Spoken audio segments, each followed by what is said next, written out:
America యొక్క ఒక ముఖ్యమైన అధ్యక్షుడు ఎవరని అడిగినట్లయితే అబ్రహాం లింకన్. ఎందుకంటే అతడే అమెరికాను ఒక నిర్మాణాత్మకంగా తీర్చిన ఒక అధ్యక్షుడిగా ఉండాడు.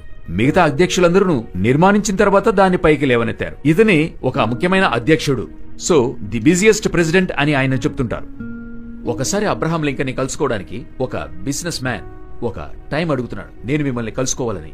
అబ్రహాం లింకన్ వలన అతనికి టైం ఇవ్వడానికి కుదరలేదు. అనేక సార్లు ఆ బిజినెస్ మ్యాన్ సంప్రదించిన తర్వాత చివరిగా చెప్తున్నారు అధ్యక్షుని ఆఫీస్ నుండి, ఉదయం 5 గంటలకి రండి, ఒక అర్ధగంట మీకు సమయం కేటాయించాడు ప్రెసిడెంట్. 5 నుండి 5:30కి మీరు ప్రెసిడెంట్ చూడొచ్చన్నారు. ఈ యొక్క బిజినెస్ మ్యాన్ కి ఆశ్చర్యం, ఈ అధ్యక్షుడు నిద్రపోతాడా? నిద్రపోడా? ఉదయం 5:30 గంటలకు 5 గంటలకి మనల్ని రమ్మంటున్నాడే. సరే ఓకే, సమయం దొరికిందన్న సంతోషంతో 4:30కే వెళ్ళిపోయాడు. ఎందుకంటే 15 నిమిషాల ముందు ఉండడం అనేది ప్రొసీజర్. అతను వెళ్ళిపోయాడు. 4:30కు వెళ్తున్నాడు. లోపల అధ్యక్షుడు ఎవరితోనో మాట్లాడుతున్న శబ్దం వినపడుతుంది. అప్పుడు ఈయన అనుకుంటున్నాడు, నేను 4:30 గంటలకు లేచి రావాలని ఆలోచిస్తున్నానే, అధ్యక్షుడు ఇంతకంటే ముందు ఎవరితోనో మాట్లాడుతున్నాడే, ఈ మనిషి ఎప్పుడు రెస్ట్ తీసుకుంటాడని ఆలోచిస్తున్నప్పుడు సరిగ్గా 5 గంటలకి లోపల నుండి పిలుపు వినబడుతుంది, కమిన్ అని చెప్పి. ఇతనొచ్చి వెయిట్ చేస్తున్నాడు ఈ బిజినెస్ మ్యాన్. ఎందుకనేనట్లయితే లోపల వ్యక్తి బయటికి రావాలి, అప్పుడే తను లోపలికి వెళ్ళగలడు కదా. తిరిగి రెండవ పిలుపు కమిన్ అన్న వెంటనే ఇతను ఆ డోర్ తెరుచుకుని మెల్లగా లోపలికి వెళ్తున్నాడు. లోపలికి వెళ్లిన వ్యక్తి అలాగే చుట్టూ చూస్తున్నాడు. వెంటనే అధ్యక్షుడు అడుగుతున్నాడు, ఏం చూస్తున్నారు మీరు అని చెప్పి. లేదు ప్రెసిడెంట్, నేను 4:30కే వచ్చేశాను, కానీ మీరు ఎవరితోనూ మాట్లాడుతూ ఉన్నారు, ఆయన రావడానికే నేను వెయిట్ చేస్తున్నాను, లేకపోతే అప్పుడే నేను మీ ఫస్ట్ కాల్కి వచ్చుండేవాడిని.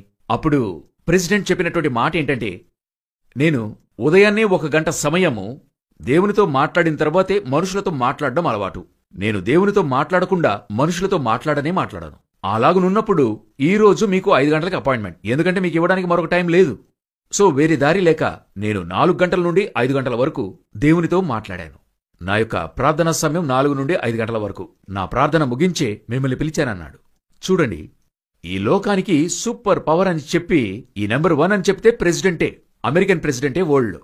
ఆ యొక్క అధ్యక్షుని పదవిలో ఉన్నటువంటి అతడే మొదటి గంట సేపు దేవునితో మాట్లాడిన తర్వాతే మనుషులతో మాట్లాడతానన్నాడు.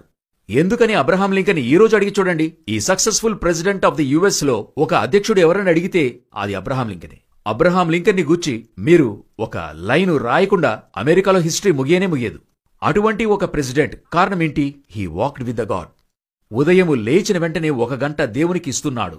ఈరోజు ఆత్మ సంబంధులము క్రైస్తవులమని చెప్పుకుంటున్నామే, మన ప్రార్థనా జీవితం ఎలాగుంది? దేవునికిచ్చే సమయం ఎలాగుంది?